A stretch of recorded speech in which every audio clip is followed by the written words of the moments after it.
Hey, folks. Welcome to the Profitable Sheep and Goat Production Podcast. This podcast is hosted and sponsored by Lost Creek Wholesale, your universal feeder distributor in U.S. and Canada. My name's Leon Gaiman, and I'm with Lost Creek Wholesale. I also have along with me my co-host, Matt Nault from Glenbrook Farms. And our goal with this podcast is to bring to our listeners production-oriented information that will help you make your flocks and herds more profitable. Thanks for being one of our listeners, and stay tuned for today's episode. Hey, welcome back again, folks, to the Profitable Sheep and Goat Production Call. Today, we have Matt and myself here again, and we have father and son team on, Jay and Nick Cheran. They are from Richfield, Pennsylvania, and we're here to let them tell us a little bit about where they're at in their sheep project and how they got there. So, welcome, Jay and Nick. Thanks. Morning. Thanks for having us. Absolutely. So, to get started, maybe you can give us a little bit of background in how you got started in sheep, and then I think we should just dig into a little bit about your program, what a year in the cycle on your farm looks like, how you feed, some of that kind of stuff. So we got started in sheep. I was probably 10, and we started with 4 ewes, bred ewes from a family friend, and we've just grown it from there since. We were in the club lamb business for a little while, decided to get out of that, and when I got out of college, decided that there was a future in sheep, and it was a way for me to be able to stay home on the farm all the time and, make some money for myself. And we grew to 200 ewes and have plans to grow bigger, but I just haven't done that yet, haven't made that leap yet. But we've just been using our 200 ewes to improve our genetics, our maternal side and our production side as far as numbers. What else are you guys doing with the farm operation, just to give people a little bit of a insight? Yeah, so my dad works off the farm doing soil testing and checking hogs. I work off the farm doing custom farming, round baling, manure hauling, big square baling. So, and then we also have two turkey houses at the farm here, and we produce about 120 turkeys a year, plus the sheep, and a little bit of farming, making feed for the sheep, and some cash cropping here and there. Yeah. And did I remember you guys used to do hogs, or am I thinking of someone else? Yeah, we did. We used to have a 600 head sow unit over in Mifflinburg. We lived over there for a lease farm, and then we bought this one down here in Richfield. But yeah, that's Dad's. The pigs are his thing. Yeah. So it's not like you transition necessarily your pig barns into sheep. No. Okay. No. Gotcha. Yeah. Yeah. I don't know why I was. Yeah. I knew you guys had some pigs, and I wasn't sure how that had worked. Yeah. Yeah. Yeah. So you started with these 4 ewes and eventually dabbled in the club lamb market. So where did you end up breed-wise?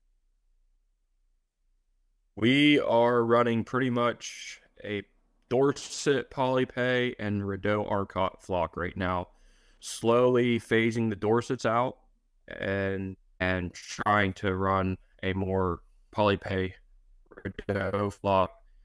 Not sure if we'll stick with the Rideaus or PolyPays. We really like our Rideaus so far, but we haven't lambed them out enough yet to see if they are the route we want to go. And we're crossing to a terminal Dorset for market lambs, and then crossing back to a Rideau for replacement ewe lambs right now. So give me a little bit of a background on the Rideau breed. Like, they're pretty common in Canada. At least I think so. Yeah. Am I right? Yes. Yeah. And they breed out a season really well. Is that right? They're supposed to. Yes. Supposed to? Yeah. So the Rideaus were developed by the Canadian government. I'm not sure what all breeds are in them. There's a mixture of breeds. Dad might know them a little better. And then they were dispersed across the country to farmers or whatever. And then, yeah, they just really took off. They're very, very prolific breed of ewes, high lamb numbers. That's kind of what we're after. We want to have multiple births. We want to be running 220, 250% if we can. That's where we want to be. So I just did a quick search here, and on Oklahoma State, there's an article about Rideau breed. Some Finn, Southdown, East Frisian, Suffolk, some Cheviot, some Dorset, and I thought there was some Hildefrands in there, and that is right. Yeah, that sounds right. I know there was a bunch of them. Yeah. Do you know when they were first imported in the States? I know there's been a lot of talk about them here just in the last few years, which is the first I was aware of them. But do you know when they were imported and how many, like, are there a large or a decent number of large flocks out there in the States already, or is it more of a new thing yet? So the last one, well, we actually were the first ones to get rams in 2 years ago when the border opened up between Canada and the U.S. to allow animals to come across from Canada to come down. So we got the first rams in. That was November of 2 years ago, November. And before that, it was like back in the 1970s or something. There was a lady out in Idaho that had some, and she was the only one in the States that had any kind of flock. I mean, she was the only one that had the Rideau breed. They were line bred pretty hard just because she didn't, try to make genetic progress with them. Mm-hmm. And we had actually gotten 2 rams from her, I don't know, 5, 6, 8 years ago. I can't remember now, and used them. And they probably helped a little bit, but since their genetics were so, they just didn't make good genetic progress. Sure. We probably were using some pretty old Rideau genetics. Yeah. They probably helped us a little bit. I mean, we really liked some of the ewes that we got, but we didn't really see our lambing numbers. Our percentage didn't, go crazy high like I think they can. And so we're still working on that. But yeah, we're the first ones in the here recently to have some Rideau. We have 2 Rideau rams that came from 2 of the best. Oh, I'm not sure what Dad probably knows what how they scale them or whatever that thing's called. Basically, for producers. Basically what happened was we looked at the Rideau Arcott breed, and we had talked to a breeder up in Prince Edward Island who had a very prolific flock, and I made contact with him probably 5 years ago about trying to get breeding stock across the border, which we all know it was closed. Mm-hmm. So we, as Nick said, we went out to Idaho and got those couple of rams, brought them in. We really liked the one ram, but didn't care for the other one. And we really liked the offspring out of the one ram, that we liked his physical attributes also. So we used him, and probably should have used him a little heavier. And then when they opened up the border, I made contact with the gentleman at Brookwater Farms, and he directed me to a customer of his from called Salt Breeze Farms, and they worked together to get us 14 rams down here. Now, all those rams didn't come to they came to our farm, but they went to breeders. So we just put a small group together, tried to make it as affordable as possible. I think in the future, if we like what we see, we'll probably do have plans to get 30 ewe lambs down this spring. I don't know if you guys know anything about the border, but it's quite the process to try and get animals across. Yeah, I was going to ask you about that. I don't know. I mean, I guess I know a little bit what it takes to import, but bringing live animals in from Canada, I'm not familiar with. But how many days? How many days quarantine do you need to have on them? You don't have to have quarantine required by the permit. The quarantine problem is when you get them to your farm, if they're going to other farms, your local vet's going to want you to quarantine. Um, the biggest thing, Leon, that I seen with the whole process was when these first ones came over, every vet, every government person on both sides of the border did not want a screw up. So you had to have, no one wants to bring scrapies into the country, and you had to have, even on your permitting, registration numbers had to be exactly right. If you had an L instead of an I, you got a message that you needed to get that changed. So what happens is the vet in Canada, basically they approve everything, and the breeders had their trailer inspected up there, and they brought the animals down to our farm. But most of the guys now are meeting them at the border and just transferring from one trailer to another. But yeah, it's quite the process. It probably took us to actually receive the animals from the time we started. It took about 9 months, but I think it's starting to ease up. Some of the people that are sending over the border now from Canada that are willing to do all the work involved, they ran into trouble because the rams all have to be QR or RR, and the ewes have to be RR. Well, they ran into a trouble up there because they don't keep track of it in Canada. So these breeders had to go and get a bunch of testing done and find out if their animals were RR or QR. Is scrapie their primary concern, or is there other, I mean, obviously I'm sure there's other things they're worried about bringing in as well. Yeah, I think you're right, Matt. I think there are other things involved, and I think that's why there's so many inspections. I mean, there's inspection before they load the trailer. There's an inspection at the border, and then there's an inspection on the United States side also. So, with all the paperwork involved, I was very glad that the breeder up there, he worked for the government, and he was able to do a lot of the work on the permitting that I'm not sure I could have done myself. Yeah. What have you looked into bringing embryos in rather than live animals? Would that be easier, or have you checked into that at all? Matt, I think if I'm right, I believe that you were able to bring embryos across, and the live animals was the big concern. There was always a chance to bring semen over and to bring embryos over, but you couldn't bring the live animals. So I think that's one of the things that we looked at. If we couldn't have gotten live animals, we probably would have looked at that approach. But again, that's quite a bit of money involved. Yeah.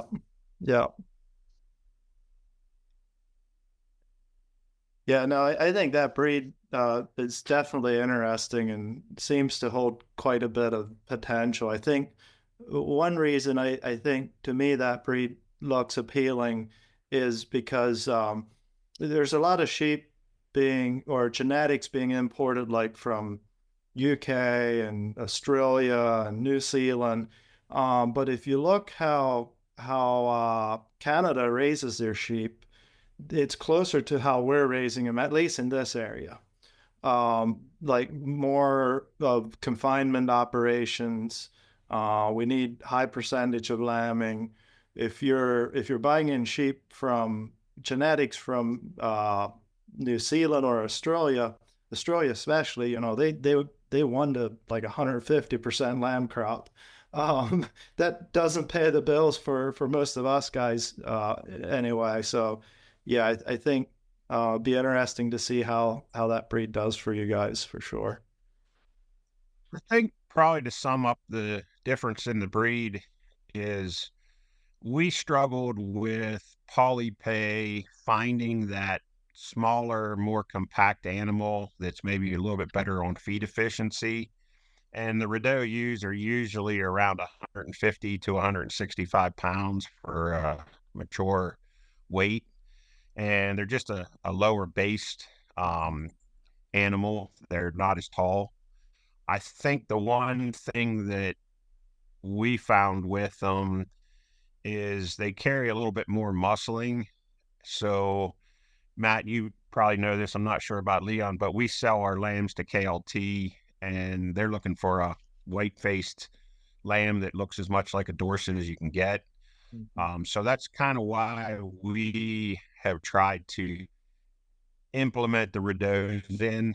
I just think they make a more compact, smaller animal that we're going to sell a Dorset cross lamb at 50 to 60 pounds. And so with selling those lambs at 50 to 60 pounds, you're probably weaning them off the ewe and sending them, or you feeding them for a little bit yet to get up to those weights? No, we're selling them right at weaning. Right at we're selling them right at weaning. I mean, we actually just bought a scale here. We just got it 3 days ago. So we're planning on being able to weigh at weaning so we can know weights ourselves, plus for record keeping. But we will. I mean, we're pretty good at looking at them and saying, yeah, that lamb's too small, or that lamb's big enough to go. And we will have, you always have your fallbacks. There's always lambs that are going to be left here, and we'll feed those up to weight. But normally, the day we wean, they get loaded on the trailer, and if we have to, we'll ship, depending on how many lambs we have, we'll make 2 trips down there in a day to get rid of them. And plus 2, we're limited on space. I mean, we just don't have the room to feed lambs out. Yeah. The thing is, if you wait, like when you pull those lambs off their moms, that's when you want to sell them. Otherwise, you're going to have to get them back to have that bloom. Yeah. It's going to take a couple of weeks. Yeah. Wean, they go backwards some. Yeah. That's what I was going to say. With the weights you're selling at, that makes sense because, once you pull them off the ewes, you're going to lose some weight until they start gaining again. Probably not a lot, but still some. There's something. Yeah, we know we're losing some weight. Yeah. That's a really cool program. We don't sell many lambs that light, but that is cool when you can just pull them off the ewes and ship them. They're gone. You don't have to feed them out.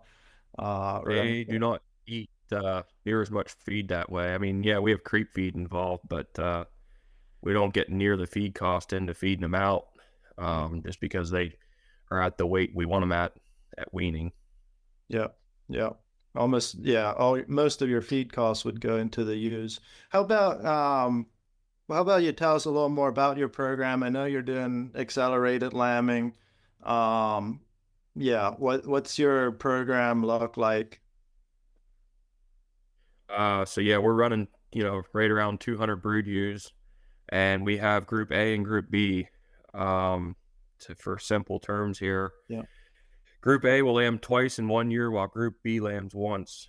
And then the following year, Group B lambs twice, while Group A lambs once. So we lamb January, May, and September. So like I said, Group A will lamb, say now, January. They will lamb again, hopefully, in September. And these ewes that are going for September breeding, we will cedar them PG600. We tried doing it natural before, and our numbers are just too low. We just felt for what the cost of the Cidrs and the PG600 are, I'd rather know that I have used bred and can run, maybe a 70% conception rate in the fall. We haven't had much higher than 70. That's usually where we run here lately.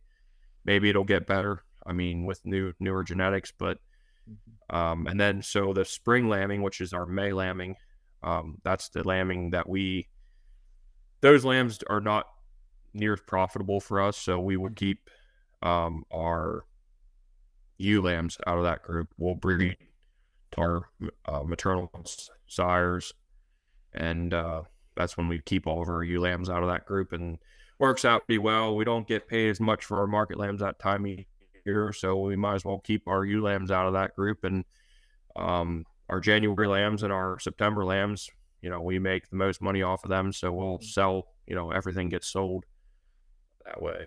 Yeah. Do you think, since you started using PG600 and Cidrs, do you think your lambing percentages have gone up? Not just your conception rate, but the ewes that do lamb. Do you think your lambing percentage has gone up at all?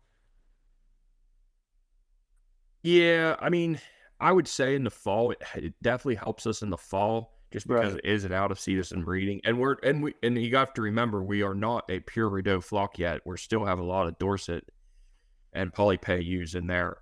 So those Dorsets, they're just they're good moms. They really are good moms. They just don't have that high productivity like what we're looking for. I mean, that's why we're getting away from them. So that's why we do cedar.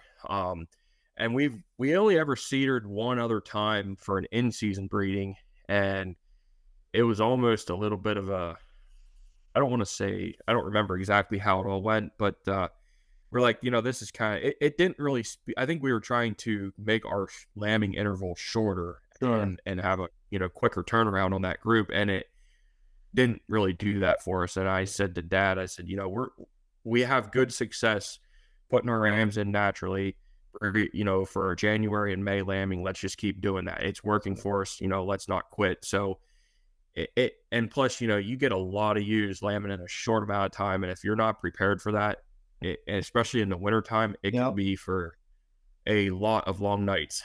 And so we just decided we're not going to go that route anymore. It just made more sense to cedar on PG600, our fall group. I mean, that's probably, I don't want to say our most important lambing, because we look at every lambing as our most important, but it's probably the number one out of the three, I would say, just because those lambs are worth a pretty penny that time of year. Yeah.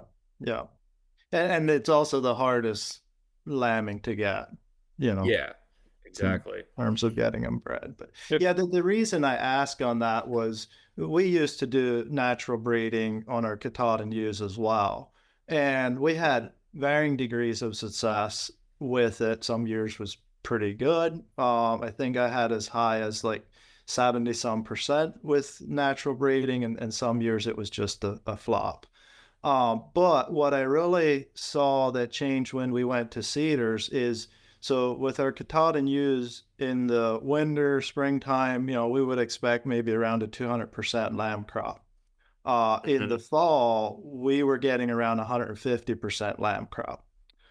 Since we started using Cidrs and PG600, and I think most of this credit goes to the PG600, our fall lambing percentages have gone up to where we're getting at least 180, if not closer to a 200% lamb crop in the fall as well. So, and I credit that to the PG600s. I was just curious if you've seen that at all or not.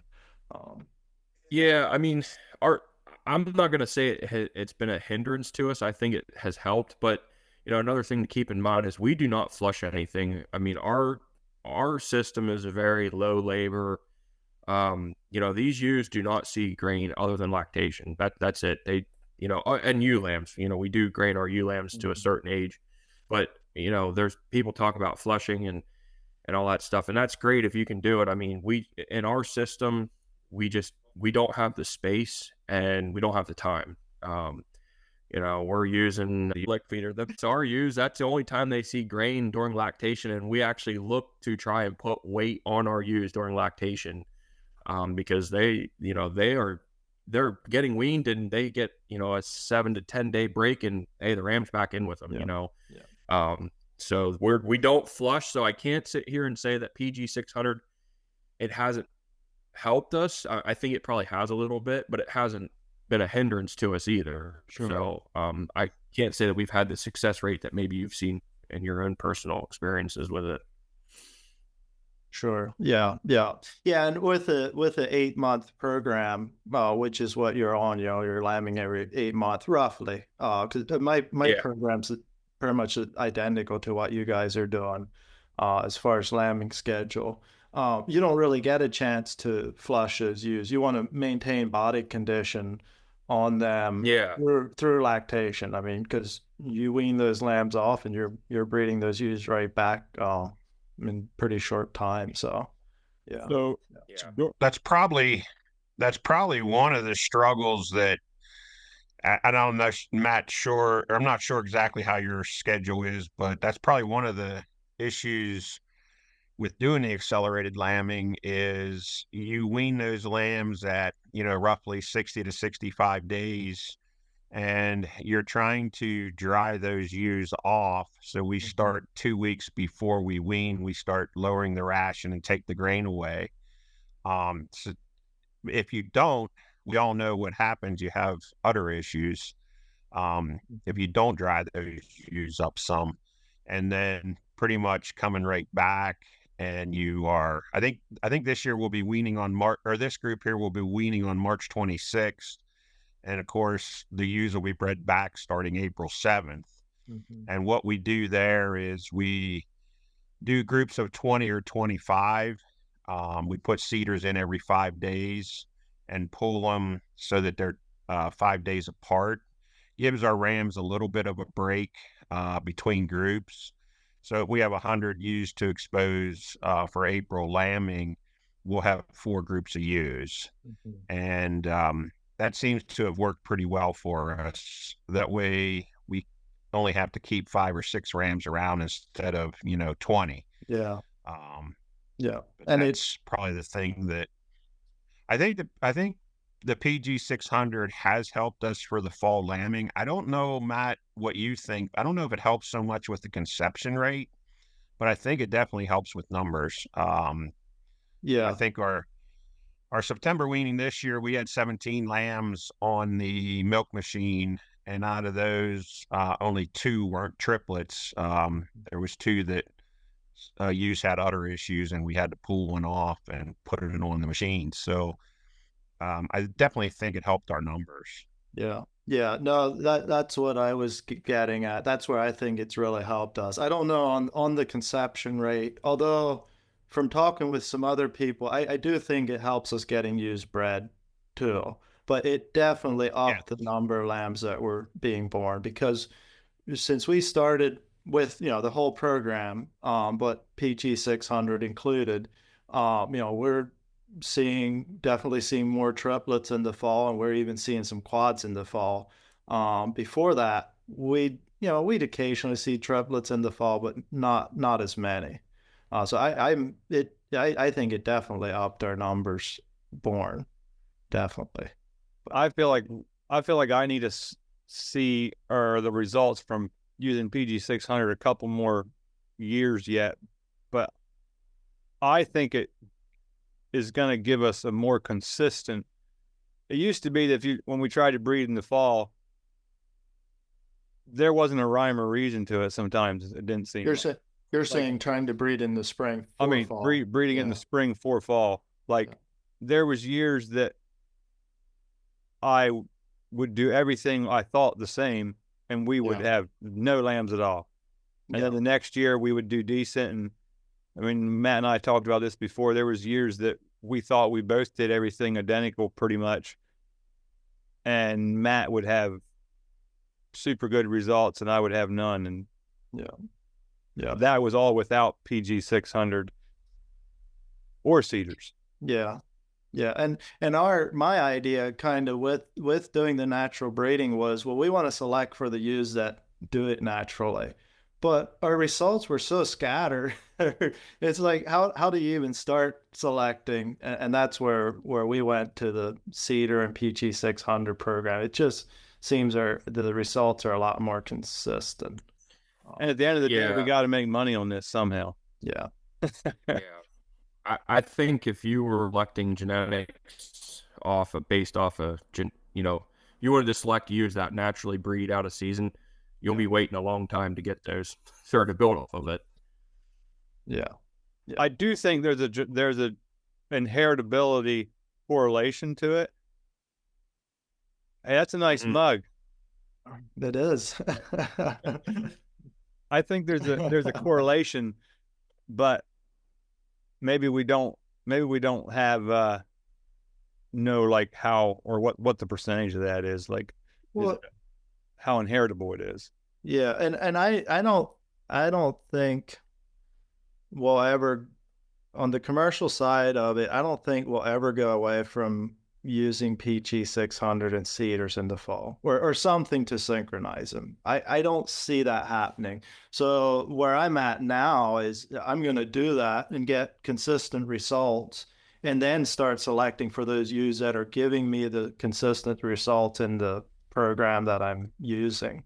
Because I don't know, that's just been my experience, and I've talked with a lot of different people about it, and I know I've probably, well, I know both you, Leon, and Jay, I've probably told this before, that is, occasionally you'd meet a guy who thought he had it all figured out, and he had the genetics, and his ewes would lamb consistently, and then you'd ask him how long he was doing it. It was for the last 2 or 3 years. You ask him a year or two later, it's like, oh yeah, well, yeah, that didn't quite work how I thought it would. So, isn't that sheep in general?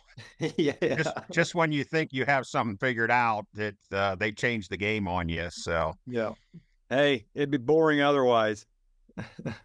Well, on that note, and hopefully we don't get too far off track here, but on that note, I think that's one thing where sheep production is becoming more popular. So hopefully the universities start to get behind that and we get more research done. I was always frustrated when we started, with the commercial side of things. There just wasn't enough information out there. And honestly, I don't want this to sound degrading or anything like that, but really we've kind of copied what they're doing in Canada, because I think they're a little bit further ahead of us. And one of the reasons they are is their margins are so tight up there. Matt mentioned it before about raising sheep in confinement. It takes a lot of infrastructure to do that, it takes a lot of cost, and their overhead isn't, they've got to really have tight margins and they got to make it profitable. So hopefully with the popularity in sheep production, we start to see more being done for, the producers on the educational side. Yeah. Because that's, like spring breeding like that, we can play with it on our farms and compare notes and things like that, but that's still not the same as having a university study it and actually collect a lot of data on it and so forth. Because when something goes wrong in our flock, like we were saying with doing the natural breeding, we thought we did everything the same from year to year, and we have no clue what was actually different. There was something. It doesn't just happen. There was something that triggered those ewes or whatever that we didn't get as many bred this year. So we just can't catch all that in a farm setting. And if we keep in mind, can I ask you two a question? Sure.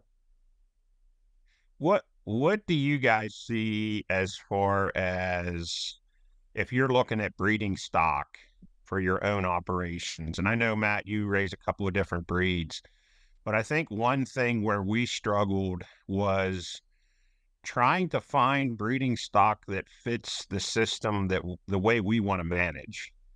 And I think a lot of people struggle with that because they end up buying, and we were guilty of it. We bought breeding stock because they were commercial sheep, but they didn't fit our way of management. I think that's where a lot of people get into trouble. They'd probably be ahead of the game if they want to do a grass-based operation and went to Leon and bought ewes off of him because that's what he's doing. I'm just using that as an example, Leon. I'm not, trying to point you out or anything, but I think one thing we struggle with, and I always ask new producers if they can buy breeding stock off of us, Well, the first thing I ask them is, do you like sheep? Because if you don't like sheep, Yeah. don't get them. And the second thing I always ask them or tell them is start with 10, and see if you like it and then add on. But, I think I try to emphasize two things. Know your market. Make sure you know your market. I see so many people that don't know their market, where they're going to sell these animals, where they're going to sell these lambs. And the second thing is try and find animals from people that are doing, something similar that you want to do. Mm-hmm. Otherwise, Now, you sell a lot of breeding stock. Do you think that's true? yeah, I would agree with that. Of course, most breeders will tell you their sheep will do just exactly what you need them to. but no, definitely that's a big piece of it. And develop your own ewe flock. You're obviously, if you're a commercial breeder or even not a commercial breeder, you're going to have to buy in new genetics. You're going to have to buy in rams. But it is hard. And I kind of feel like I'm shooting myself in the foot when I say this, but it is hard to buy ewes in and have them do as well as your ewes that you developed on your farm. Even though, I feel like I have top genetics for what I'm doing. I mean, I've been selecting for what I want for quite a while, especially in our Katahdins. But it's still not the same as that ewe that was on your farm. Your system might be very similar to mine, but there's different bugs there, different challenges. So I don't usually recommend people to plan to buy in all their replacement ewes. Maybe, if you find a good source that works for you, you can do that. But those ewes that you develop on your own farm are really hard to beat, even with the best genetics that are out there. We've found over the years, we haven't bought a lot of ewes. I think one thing, though, that we found is if you bought 25 ewes or 25 ewe lambs, you can expect 7 to 8 of them to be really good. You can expect, 16 or 10 of them to be average, and then you're always going to have 5 or so that just don't make the cut. And we bought a group of ewes because we had a terrible breeding here a couple years ago for our January breeding. So we bought some ewes in to fill into the gap. And they were ewe lambs, and they came from a very reputable place. But they don't fit our system. They must have been grain fed and must have been taken care of that way. And they just don't fit our system. So I think that we probably will get 5 of them that end up staying here, and we'll probably have another 8 that are, average in our system. And, the rest are probably going to call themselves out of the system. Yeah. And that actually goes in line with what I usually tell people. If you have an established flock, but you feel like your genetics maybe aren't as good as they could be, and you come to me and you buy a group of ewes, good quality ewes, like I said, the best genetics that I can find, and you take those home and lamb them out, some of those ewes are going to be the best ewes probably that you have. But there's going to be a percentage of those ewes that just don't make it for you in your flock. And it's just, I don't know, it's just the way it works. Even though any one of those ewes I would have gladly kept in my own flock, when you take them to another farm, there's probably some of those ewes that are just not going to work for you. But I would also expect some of them to be some of your best ewes as well, if that makes any sense. It does. Yeah. But buying in rams, both me and Leon have been breeding sheep for a while now, and kind of have selected what we like and bred sheep for what we wanted. Buying in rams is always a gamble. Bringing in new genetics, it's just some of them work, some of them don't. You buy the best you can, and sometimes it works out great. Sometimes it doesn't work out so good. And but I almost always find some trait in an animal that I buy in that I like.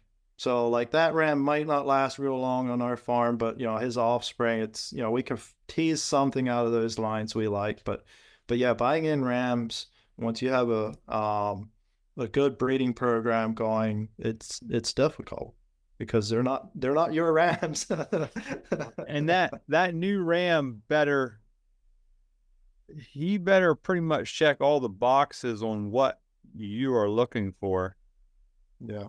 Because if there is, I've just, when I look back over rams I brought in, let's say I bought this Ram X because of this.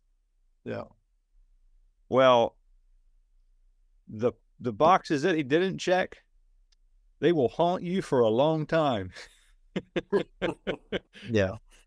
Because he can take you backwards from what you're trying to do if he does not check enough of those boxes almost. And it can be anything from as stupid as, I mean, we all have this certain phenotype we're looking at. And it's interesting, Matt and I have talked about this before, where you can see an animal and we say that looks like a so-and-so farm animal. Mm-hmm. And it might not be when it comes to the money at the end of the day, he's going to produce, he's going to have the muscle and everything like this ram over here, but it's still something about the way he looks like he belongs on that farm. And that's just the way it is.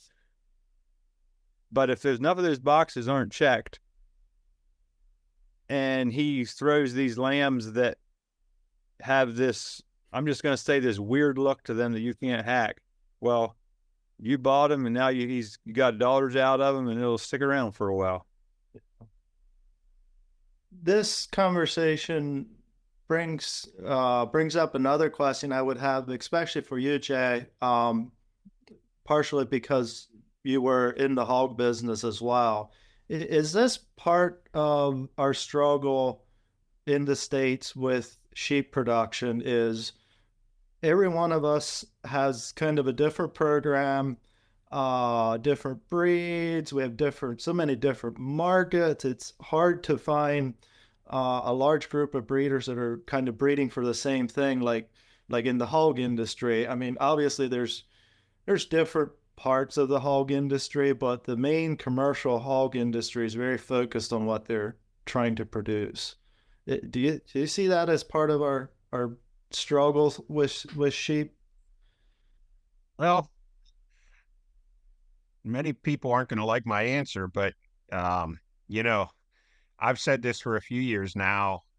If I call up PIC or I call up Topig, which are big genetic companies in the swine industry, and I say I want to start a barn with 300 sows, and I'm going to buy 300 gilts, they have it down to a science that they can pretty much give you numbers that you can base a solid cash flow off of if you do what they tell you to do. Yeah. And they're predominantly going to be a white female that has Landrace or Yorkshire somewhere in their background, which they're basically a hybrid. But if you want to do 25 pigs per sow per year and you follow the regime, you're going to get that 25 pigs per sow per year. Mm-hmm. It's just that much genetic focus is based on it. Whereas, Matt, you just hit the nail on the head. As far as I'm concerned, we have so many different breeds. I think it's going to start to condense down to a ewe that becomes that white hog, that white sow. It's going to come down to one of those, whether it's a hair breed, whether it's a wool breed, somebody's going to stand out. And one thing we've been doing with our approach here is we're trying to produce a female that can go in a couple of different directions. Yeah. So if you breed her to a blackface ram, you can feed lambs out to, 120 pounds. If you breed her to a Dorset, you can feed them out to 55, 60 pounds.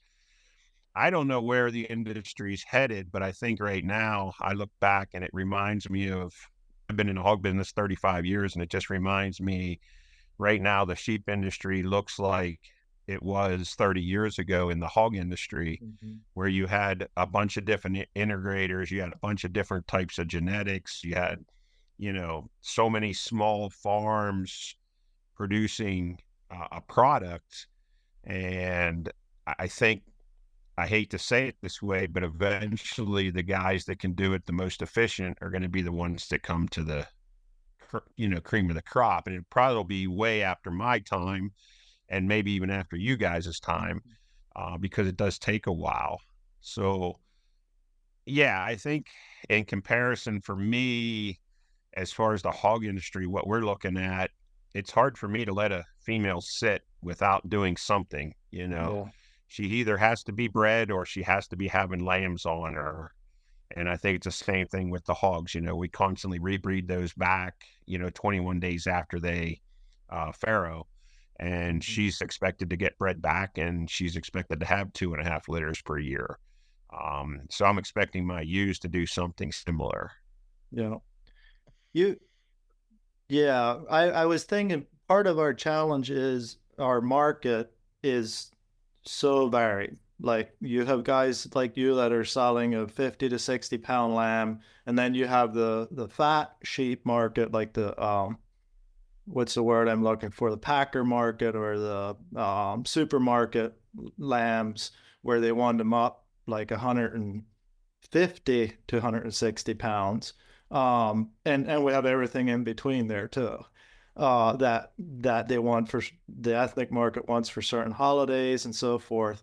But when you were talking about the pig market, how those sows, you can take them multiple different ways. And in case in point, we raise a couple pigs too, and we use those pink commercial sows like you're talking about, and then we'll breed them to a heritage breed boar to sell piglets to the people that want to raise their own pigs, and they work really well for that. But the reason we go to that pink sow is because we know they're going to give us a whole bunch of piglets, and they're going to raise them, and then we can cross them to something else that we want. And we're meeting a way different market than the commercial sow unit would be. And the sow line we're using is actually, bred and developed a little bit more for a natural type system like we're doing. So, but it's still kind of all the same genetics. So I think you have a good point there, where we can breed for a ewe that we can kind of take either way. If we want to sell lightweight lambs, we might breed her to a different ram. If we want to sell heavier weight lambs for the packer market, we might breed her to a more of a heavier terminal sire type ram. And I think that's a very good point. On a different note, Matt, I just found out that you get gilts from the company that I do hogs for, Deerstone Ag. Oh, really? Yeah, so I do all their finishing service work, and the truck driver, Al Clark, actually told me that he delivers gilts to you. So Okay, yeah. he's a fellow sheep producer also. Yeah, he had said when he was here the last time that he raises sheep as well, so that's interesting. Yeah. He converted a hog barn to a sheep barn, so.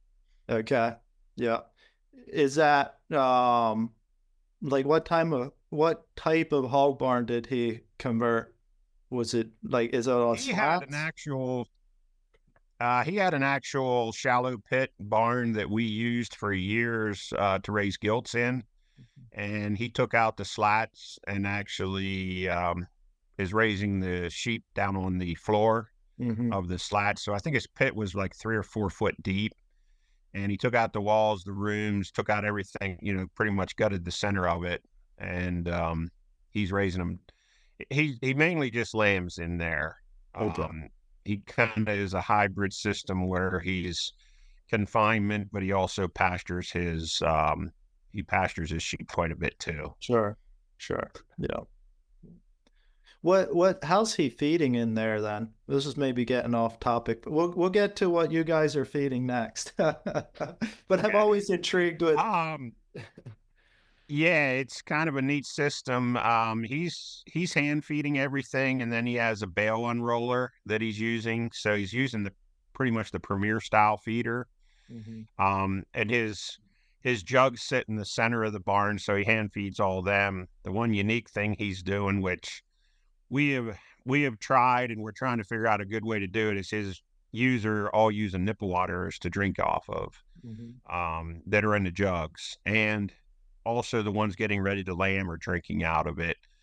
So out of nipple waters, it makes if you can control the flow and set it back far enough, it makes it pretty interesting. You don't get very wet, Hmm. and I still think it's probably the most efficient way to.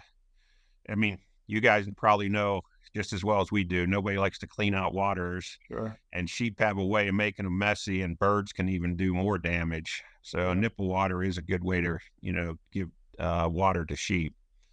Um, we did some of that, and we still do some of it. Our rams in the summertime have nipple waters, and it's probably the nicest thing around. You don't never have to worry about giving them water. Yeah. So yeah, it's interesting. He's got it set up. He struggled a little bit with ventilation in the beginning, Yeah. but I think he's got it kind of figured out now.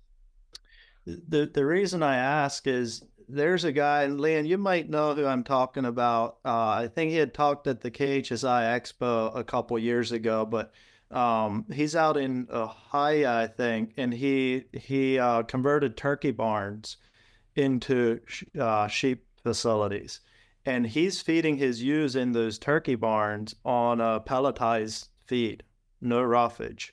I mean, he would have soy hulls in his pellets, but he's using the auger setup and feeding them that way. I thought that was really interesting. We need to get him on the podcast because we just had some questions come in. Somebody wants to hear from guys that are using converted hog or poultry barns for sheep and Yeah. goats. Yeah, but if you think from a labor saving standpoint and cost saving, because they're not going to waste any of that.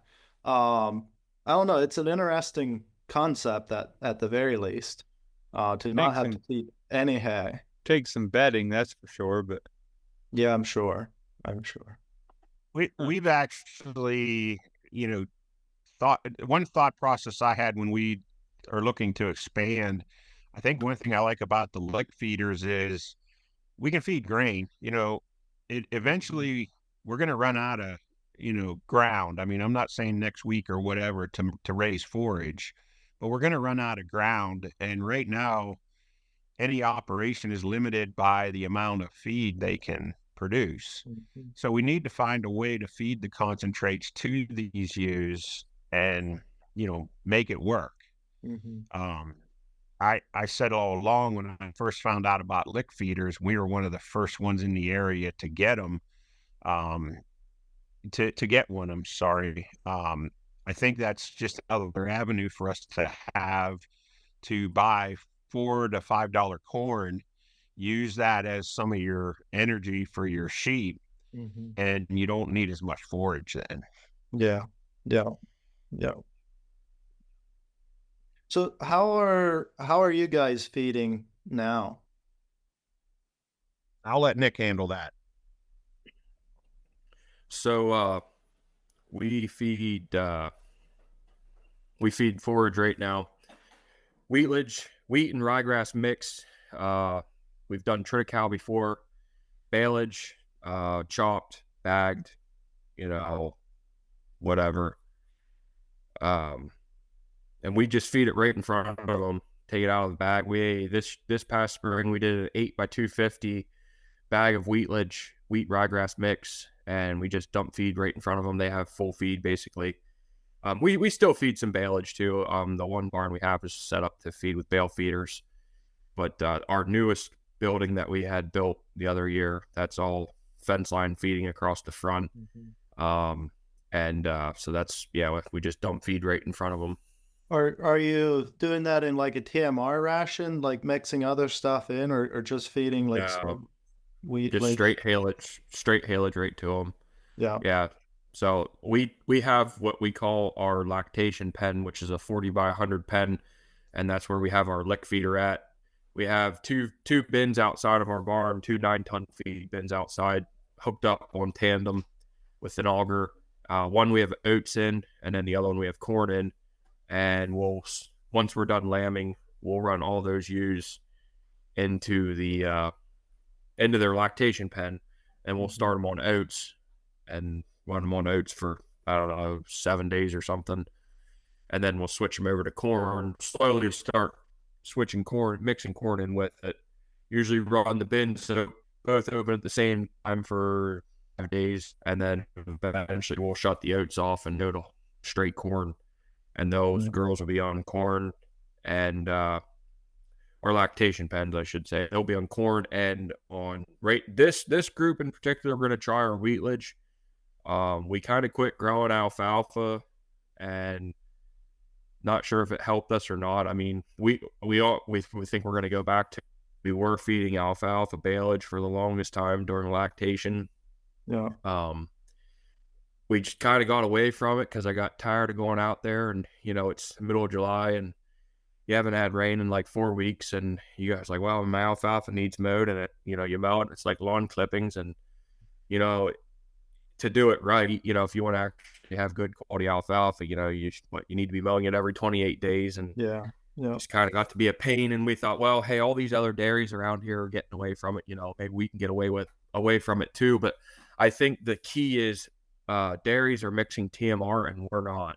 Yeah. And by mixing a TMR, you can get away from that needing that protein because you have supplements that you can add in to gain what you need. And we just have, and I think it has hurt us a little bit, or I shouldn't say hurt us, but it's not alfalfa. You just don't get that protein out of your wheat.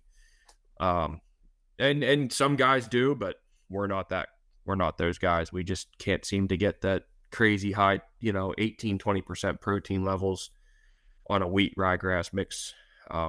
This stuff we're feeding now is probably the best tonnage feed that we've had for a spring crop, and probably nicest quality, and it's still only at 15% protein. Perfect gestation feed. I mean, couldn't ask for a better gestating feed. Yeah. So you're basically feeding your haylage, and then you're supplementing with grain as you need to for lactation. Through our lick feeder. Yep. When you have that lick feeder, go ahead, Matt. I could see you're definitely low on protein for those lactating ewes. I mean, it'd be nice to be up around 18%. I mean, in years past, we've fed some third cutting alfalfa baleage that was like, 24%. And, we're sitting there scratching our head like, do we really need something that high? I mean, it's pretty potent, and we've actually done it. We've actually been better off to sell that 24% protein alfalfa baleage. If we can find a buyer for it, we'll sell that, and we will feed our ewes something a little less. But 15 is probably a little on the low side. But we work with I buy Silo King inoculant, and AgriKing won't work with us. I mean, you guys probably know that they won't work with sheep, which I think eventually they're going to have to, whether they like it or not. But we work with them some. I pick my consultant, I guess you could say, my sibling. I pick his brain a lot, and they're dairy guys, and dairy guys make nutritionists and dairymen in general make good sheep people because they understand nutrition. Yep. So I'll pick their brain a lot, and they've kind of hinted around that we're a little bit low, but yet hey, they've seen some lower. I think they've seen some lower protein triticale and wheatledge do okay, but again, I don't think they realize that we're not mixing a TMR. I think guys make up that protein with soybean meal or something like that. That's how they get that protein level up for their milk cows. So because 15% should be high enough for lactation feed, but you're cutting that with corn that's 8%. So now your total is below 15. on Yeah. the lactation feed. So that I could see that hurting you a bit. But I'm not a big fan of feeding alfalfa free choice by itself. Okay. I guess you're cutting it with corn, but even that's too high in protein, and I haven't had that good success with doing that. I've done it, and I do it from time to time just for convenience, but mostly we're mixing our alfalfa in a TMR, so which is awesome. We can Yeah. feed mainly corn silage or barlage, and then we just mix alfalfa in. But I have the same problem as you do. I don't need a lot of acres of alfalfa for my 300 ewes. Uh, Yeah. and then it's hardly worth going out, and it's not worth going out and chopping it and making a bag. It's just not enough Yeah. acres. And like you said, if it was dry, you don't get that much. Something new I tried this year was putting cowpeas out after barlage. And we put a little Okay. sorghum in there for standing. We're gonna open that bag here in the next week or two. I'll let you know how that goes, but I'm pretty excited Yeah. about that. Yeah, I'd be curious to see a feed test on it, what it's testing. It should be, Maybe, from the research I did, it should be close to the same protein and calcium levels as alfalfa, maybe slightly lower than a really good alfalfa. But the main benefit for me is, I can go out there and chop a bunch of acres one time and Yeah. put it in the bag. So That's kind of what we were looking at. I mean, on a normal year, we'll grow. We've been doing wheat lately just because we've been able to. Wheat's a little easier to come by than triticale. sure. There's plenty of people around that grow wheat, and they have cleaned wheat for sale. So we've just been growing wheat. But yeah, normally, we'll grow wheat and then come back after the wheat comes off, do a burn down, put manure down, and then we'll plant either Sudan grass or sorghum Sudan or millet, some kind of summer annual. And, we always have plenty. We can always make, you seem to be able to get plenty of gestation feed and plenty of alpha. I mean, sometimes it was the opposite. Sometimes we had so much alfalfa, we didn't know what to do with all of it. But yeah, one thing we have struggled with our spring forage and even our summer annuals is calcium deficiency. Yeah. In the end, on ewes, we'd have ewes go down. Not a lot, you might get one a group or two a group that go down. Yeah. And if, as long as you catch it, calcium glucose perks them right up. They're fine, good to go. But that is one thing with our spring forage we struggle with is our calcium just doesn't have a high enough calcium level. And we actually started feeding some alfalfa baleage right before lambing. Yeah. We would start put them on some alfalfa baleage, but we never really minded full feed alfalfa. I can't say that it's hurt us any. I mean, Okay. Yeah. as long as it was decent, pretty good alfalfa, they seemed to do a pretty good job of cleaning up, and we never seemed to mind that part of it. So What keeps you from doing like a TMR and mixing it? Just the extra cost? well, I thought at one time, I think there's a time and place for TMR. Yeah. And I don't think it's for us at 200 ewes. I don't think it's for us at 500 ewes. I just, I think when you start getting to 1,000 ewes and you're limited on ground and you got to start utilizing corn silage, you got to start taking a look at TMR. But I tell you what, the last couple mornings, the other morning it was -13 outside. I just don't think I'd be real interested in taking a tractor up there and sitting there waiting on a TMR to mix. And I'm just, I mean, that's, just doesn't sound like a good time to me. I mean, I could kind of go out there. Yeah, I still had to go out to my ag bag, but I was in a cab skid loader and I got feed out of the bag and dumped it out. And, and we're not running any grain or anything right now, but, you go over and flip a switch on while you're running the, getting feed out of the ag bag, runs corn into the feeder. By the time you get feed out while your corn feeder's filled up, you're done. Yeah. And we don't have time. It's just a time factor of TMR. I mean, we both work away. We have 2 turkey houses. I mean, right now is a slow time of year for me, but March 1st, I'm pretty much in a tractor. especially home manure. I mean, that keeps me very busy. I mean, Matt, you probably know about that in your location of the state. There's a lot of manure hauling that happens. But yeah, so I mean, that just keeps me busy. So it's just a time thing. I mean, I'm not against it. I'm not totally against it. I'm sure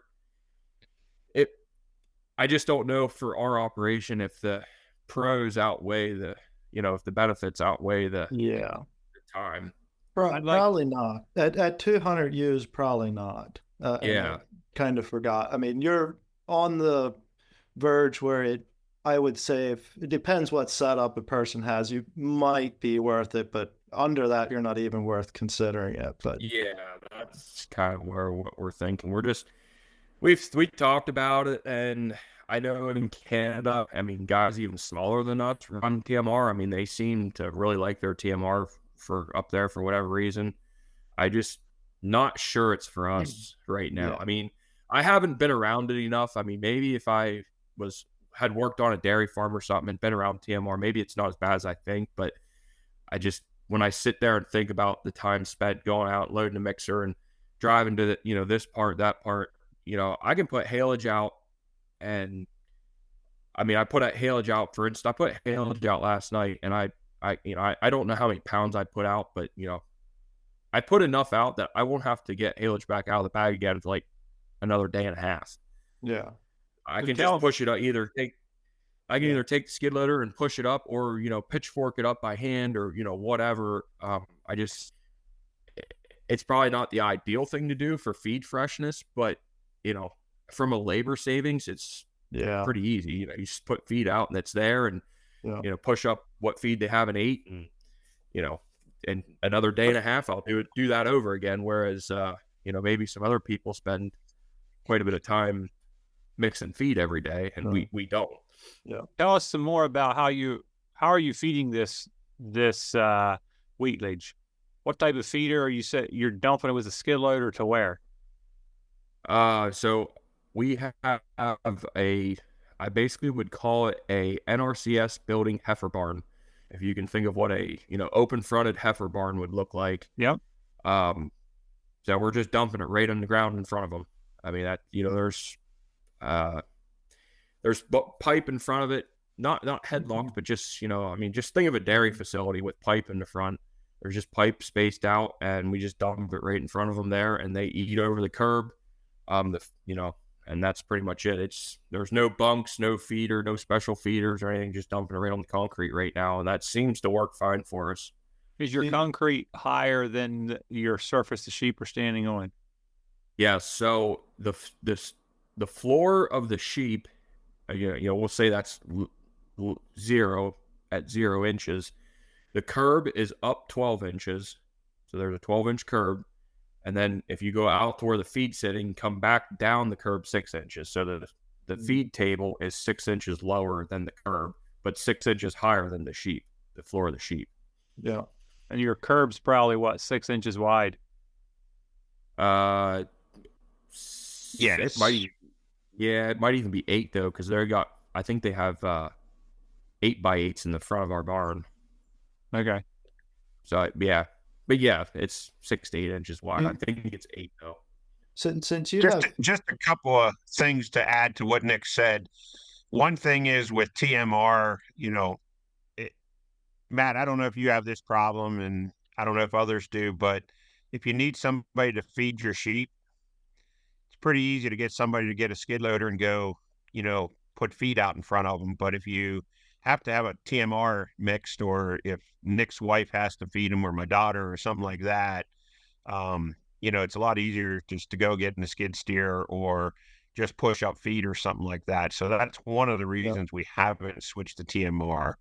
I don't know if you can get the neighborhood boy to come and mix your TMR up for you and do a good job and, get it right. Yeah. And the other thing is, I don't know, Matt, if you're doing TMR, what happens when your mixer breaks down? Yeah. I mean, you could say that about any piece of equipment, but for us, we just try to keep it as simple as we can right now. I think TMR is the way to go. I definitely think it's the right way to do it if you're 100% confinement. So that's one thing I just wanted to tell you guys that's one of our reasons for doing things the way we are. The other thing is we don't have the feed space. That open front barn that Nick just explained to you, we would almost have to have it twice as long as it is to have the feed space. So we can put up bales. We can put up bales and let them eat free choice bales, or we can put up haylage and let them eat free choice haylage. Do we waste some feed? Yes, we do. But in our labor savings, I think we make up for it because, I don't know, Nick can answer this better, but it doesn't take too long to put out feed in the mornings. So, yeah. That was going to be a question I was going to ask Nick about the feed space. With having feed in front of him all the time there, you don't need enough of space for all those ewes to eat at the same time. So, yeah. No. Yeah. So we can limit our feed space, like you said, we can limit. We don't need all that space, if there's 100 over there. Well, I don't need a feed space out there because they're not all eating at once at the same time. Like right. If you're eating a TMR grain feeding, daily. I do know some guys that feed TMR where they would so they're feeding TMR, but they're putting enough out there that they barely get it cleaned up by the next day, or some of them were even doing just feeding every 2 days, and didn't have necessarily the bunk space that all of them can eat at the same time. As long as your TMR mix good, it's pretty hard for them to sort through there. But I can definitely see the advantages for the way you guys are doing it. And as far as the feed waste, I mean, we waste feed. It's more noticeable, and it's definitely more noticeable feeding baleage. I have a baler, I have a round baler that has knives in it, and we've chopped feed. I'm just not sure if that made that big of a difference. I can get it down to 2.5 inch cut, but it still ain't like a chopper. That's one of the reasons why we went to chopping. I worked for part of a year on a chopping crew, helping pull cart actually. And, it's just, I got the guy to come over and chop for us one time, put a little bag up for us. And we're like, man, these girls just, they still waste some, don't get me wrong, because of the way our bars are set up, but we don't get near the waste. And I'll tell you what, when it comes to clean out time, it is a lot nicer to clean out sheep manure. I always call it, whenever you're feeding that long stem hay, or you just get long hay in there, it makes like a sheep lasagna. You get a layer of manure and a layer of bedding, and it just is all intertwined and meshed, and you can't dig it out with a skid loader. But when it's chopped feed like that, haylage, it's like cleaning out sawdust. I mean, it just falls right apart. It spreads so much nicer out of the spreader. I mean, so we're kind of a big fan, and truthfully, the chopping guy, he can come in here and, chop 50 acres of feed off in about 5 or 6 hours if everything goes good. And it's done, and the chopping's just so much quicker and easier than the baleage. When you bale wet hay, you gotta, I got to round bale it, and then, or big square bale, one or the other. And you got to gather up bales, and you're waiting on the wrapper guy to get here. And it's just, bales have their place, but, we've kind of become a pretty big fan of chopping here, so that's definitely probably the route we'll be heading. Last year we would have chopped most of our feed, but probably this year we're gonna be chopping pretty much everything, especially our summer annuals. I think our summer annuals, you know how Sudan grass gets stemmy and stalky, and they just don't eat that. They'll eat the leaves off of it, but they just don't like that stalky stuff. But when you chop it, they don't get much of a choice then. So I'm a big fan of chopping too. That's kind of why I'm going away from alfalfa a little bit. Is, like I said, it wasn't a big enough cutting to make it worth the while to get the chopper in, so we would round bale it. Well, then the problem I have now, I have to process it to feed it, put in my TMR, and that's an issue. We have a bale chopper that does fairly decent. Well, actually, we switched to rather than baling it wet, which is what I prefer doing, we did most of ours dry this year if we could get it, because it's so much easier to chop. But to find a bale chopper to chop hay is not easy, especially not wet haylage, unless you really want to spend a lot of money and go out there and buy some expensive rig. But I definitely chopping it right in the field and putting it in a bag or a silo is the way to go. It's ready to feed. I would say one thing, with going back to the TMR, the two benefits I see is you can feed your ewes exactly what they need, when they need it. So you're going to limit, not only are you going to limit waste, but you're going to limit overfeeding your ewes, which, if you're lambing on an 8-month schedule, you're probably hardly overfeeding your ewes, but you can adjust it accordingly. The other piece would be, you would probably see an increase in production, because again, you can feed those ewes exactly what they need. You can give them the protein they need for lactation and so forth. But I'm not trying to talk you into it. I'm just putting the. And I think I think you're right. I mean, I really think you're right. It's just for our situation, it just the time.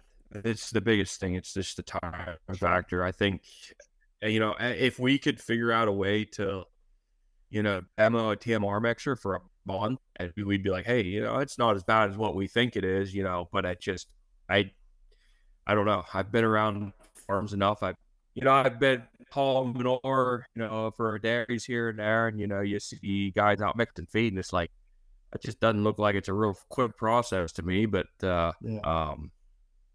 so I've seen it done. I've never done it myself personally, but I've, watched guys mix feed for, mainly dairy or beef cows. And I mean, I guess if you had a really basic mix, maybe it isn't that bad, but I'm not sure, maybe a basic mix doesn't really get. I think the other thing that we probably should express here is, I don't want this to sound the wrong way, but sheep are probably our lowest on our, our turkeys are definitely a lot more important to us. His custom work, my work off the farm. The sheep, I don't want to say they're not important, because we do want to grow the numbers, and I think they can be a viable part of the operation. But right now, we got to keep the labor to them as low as we can, so we can spend more time on the other parts of our operation. I think here I'm going to hopefully be home full time here in the next few years, and just be doing the crop consulting on the side. But I look at it and say, if we go to 500 ewes, then I think TMR makes way more sense. And if we do a lactation barn in the future, we actually are looking to do that here in the next year or so, to make us go to 500 ewes. I think we got it set up so that the feed space, we can do TMR. I think if you give yourself options, like I said before, we'll probably stick with our basic feeding the way we do it now. The only thing that'll be different in that new barn is, instead of TMR, we'll probably either get a bale grinder or figure out a way to feed just forage, haylage to them. And then, to be honest with you, we really like the lick feeders for the grain feeding, and we think it actually puts weight on our ewes when they're lactating, and I think that's very important in an accelerated system. You just cannot lose weight on those ewes, unless you're going to take extra time to flush them. I think if you keep weight on those ewes, they breed back better and your numbers are better. But like I said, TMR, we want to be flexible with a new barn. We want to make sure that we can use. Are you guys familiar with the Vino stall head gates that kind of have a bent bar in them? Yeah. The ones that flip back. The ones that slip back when they put their head through. Yeah. They can stick their head in, and then when they pull it back out, it flips down so that lambs can't get out. We are seriously looking at that. Nick had made one here. He's made a lot of our equipment, a lot of our gates, and he made a prototype of one, and we think we're going to probably put them in our current barn that we lamb in one barn and then move the lambs and ewes over to what we call our lactation barn, and that's the open front barn.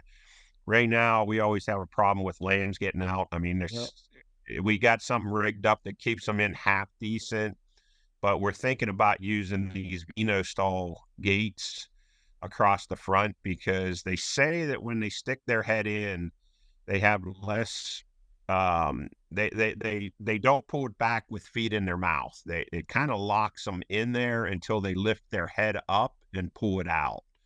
If you don't know what they are, Matt, just look up Vino stall and take a look, because it's kind of a neat system. I guess my only concern is I don't want to have any ewes get hung up in them. They don't get tighter at the bottom.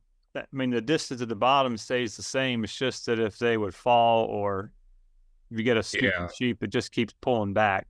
Could make a problem. Yeah. And you do get sheep that do that sometimes. Yeah, you do, unfortunately. They get their head in somewhere, and all they'd have to do is like stand up and stretch, and they'd be out, and they'll just pull back. Yeah. Hey, guys, this is all good discussion. Anything else you want to cover yet? Yeah, I think probably the one thing that maybe we'd just like to get across to anybody that's listening is, I think there's a good future in sheep production. I think we need to, try to help the people that are in the commercial industry. And hopefully you guys are gearing towards that. You want to make your own operation better, but you also want to make the breeding stock operations help the commercial guys. And like I said before, I think we're headed in that direction. We see it as a viable operation. I think we've been profitable the last 5 years. I'm not saying it's overly profitable, but we've been profitable. And, I think if we can get to the point where we can have more prolific ewes that can still raise those lambs and, raise your extras on milk machines, I think that's something that we are looking for in the future. Not against grazing animals at all. We have grazed before, but for our system and the amount of labor that we put into it, I can look at every ewe, or we can look at every ewe every day, and not have to go out into a pasture, or not have to go, looking for them. And it kind of gives us a little bit of a peace of mind that we're seeing our ewes every day. But yeah, we're kind of excited for the future of sheep production. I think people probably think, why would you want to raise sheep? Because we have beef cattle all around us. But I think there's a tremendous amount of growth. I mean, when you think about the amount of lamb that is consumed in the world, there's a tremendous amount of growth that can take place in the United States, because we do have that ethnic market coming in, and I think even our own citizens are starting to eat more lamb. So I think that's very important. I think one thing, sheep get a bad reputation because people say they die. That's all that ever happens, they die. But I think we just mismanage them. Yeah. And one thing I will say about a sheep is it's so hard to tell when they're not feeling good. They seem to be so tough that all of a sudden, you think they're fine, and, you find one that died. And we've had real good success here lately. We haven't hardly lost any ewes. We rarely lose lambs up to weaning. Once we get them out of the jugs, we hardly ever lose lambs. And I think one thing that we struggled with in the beginning was we didn't call hard enough. We never called. We always gave an extra chance, or we gave an extra. And we learned from Canada, one of the producers up there, he just said, if we have to put any extra labor into a ewe, she's on the call list. So that's kind of what we've been trying to do, and I think it's basically helped out our whole system. Yeah, labor is definitely one of the big ones when we look at wanting to be more efficient. We got to get that labor piece figured out. But I think some of what I was looking at was like on fattening out lambs, which I know you guys don't, but on fattening out lambs, we can get a feed conversion of 1 to 4. which I don't know what your feed conversion is on hogs, on fattening out hogs. Would it be lower than that or higher? What did you say the feed conversion was you were talking about for sheep? 1 to 4. So for every 4 pounds of feed we put in them, we can get a pound of gain. Yeah, we're at 2.5 on hogs. Actually, probably a little bit lower than that. 2.5 pounds of feed to 1 pound of gain. Yeah. So hogs are still quite a bit more efficient. And I think with sheep, we can make some improvements. Like you were talking with that breeder that's actually measuring that. The guys that do that, what fascinates me is the range they see. Like they'll have some animals that are converting at 1 to 3 or something, and then they'll have some that are converting at a 1 to 8. So like there's a big range in there. So, but anyway, yeah, I agree. There is a big range, and I think we can probably stream like that. And I'll go back to what I said before. When you call PIC or Topig or any of the big swine genetic companies, you can pretty much tell them what you want to do, and they can get you a pretty good number of where they're going to be. We're not quite there with sheep. I kind of say it jokingly, but we have about 45 different breeds of sheep that people raise. And, it seems like everybody's got a reason why they raise those sheep. So I think until we narrow that down and come back with some kind of and Matt, you'd probably know better than I would. I think over in China, they actually have a breed of sheep over there that's very popular that they raise that is a hair breed, but it's raised in 100% confinement. I've seen, I think the lady that writes the Maryland Small Ruminant page actually did a tour over there in China, and most of the pictures were of the hair breed. Okay. Yeah, that's interesting. Well, it's been a good discussion, fellows. If guys want to find you, learn more about you, contact you, you have any information you want to put out there for them? We have a dry lot confinement group on Facebook that we started. We just wanted something that was kind of geared towards what we were doing as far as a Facebook page. If they want to reach out on that Facebook page, they're welcome to, or want to join the group, they're welcome to. I guess that was something that, we even talked about. If people want to start a podcast or want to put it on there, we have no problem with that either. As long as it's just related to sheep or something to do with the sheep industry. So they could reach out that way, and personally they can, get in contact with us. We certainly don't have all the answers. We'll be the first to admit that. We're learning every day. Sometimes I feel like we're going backwards, so I'll be honest.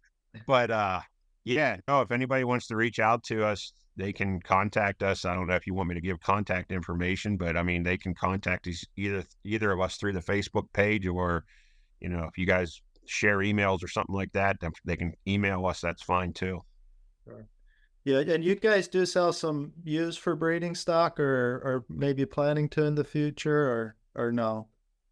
We do sell some. We sell some rams for breeding stock. It's not something that we go out and pursue or really, push. We do get quite a few calls on these Rideau Arcotts, even though they're not full blood or not registered. We do get quite a few calls on those, and we do sell some ewe lambs out of our January group and our May group. We don't sell too many out of the September group, but we do sell some. We're actually think we have about 25 to 30 ewe lambs sold out of our January group that's lambing now. But yeah, we don't push it. We try to sell just about all of our stock to KLT livestock. They've been real good to us, and we like working with them. They don't mind us selling some of them for breeding stock, because sometimes it leads to more business for them. Sure. Yeah.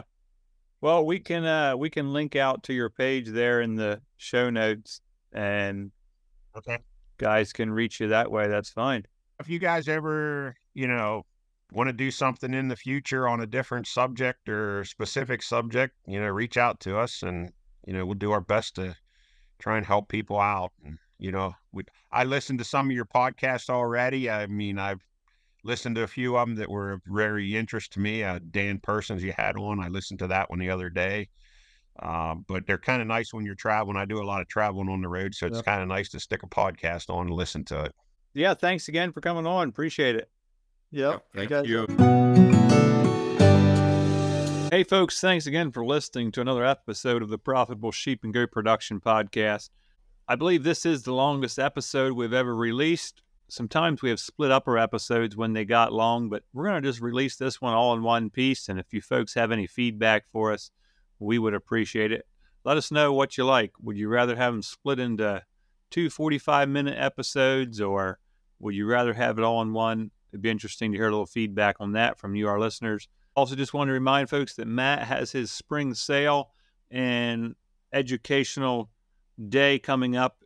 The date for that is March 22. So stay tuned for more details on that. And if anyone would like a meeting schedule or a sale catalog mailed to them, send me an email to leon@lostcreekwholesale.net or give me a call, 717-310-3641, and we'd be happy to get one out to you.